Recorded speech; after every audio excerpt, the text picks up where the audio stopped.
So my research field is particle physics, but also cosmology, kind of where those two fields meet. Dark matter is one of the fundamental building blocks of our universe. It's more than 5 times as abundant as the building blocks of normal matter, but we have no idea what the fundamental description is. The reason we know that there is dark matter is simply the fact that we exist. It's been discovered more than 100 years ago.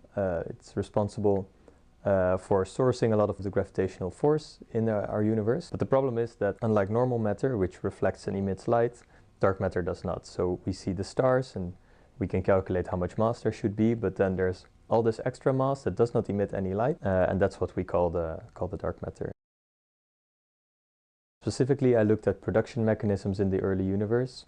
So when the universe was just mere seconds old, not even that, calculating the particle interactions at those times and calculating how much dark matter is produced. So specifically, I studied particle dark matter models called SIMPs, strongly interacting massive particles, and these SIMPs, they are slightly different from what is one could say is the standard paradigm of dark matter, which are WIMPs.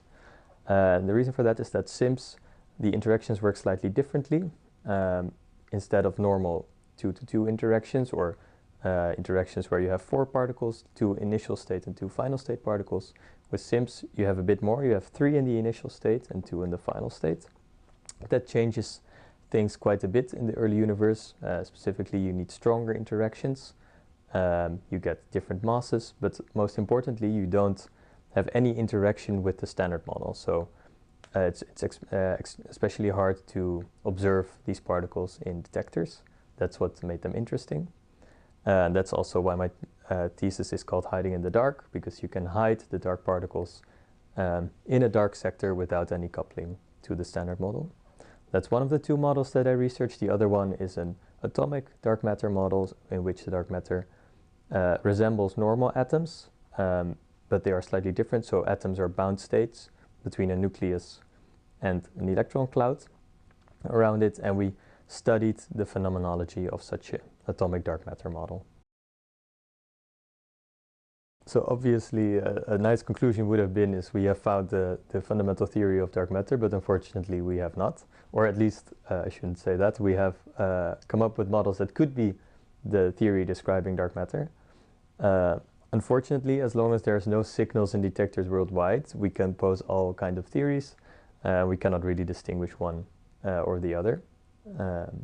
So what would be the conclusion of my thesis is that both the models that we studied could be the fundamental theory of dark matter. The biggest conclusion would be is to determine which parts of what we call the model space, the parameter space, are valid, are allowed. We managed to exclude some part of the parameter space. So we could say, well, given this theory, this part of the model, these parameter values cannot be true if that's the theory of dark matter, and these can.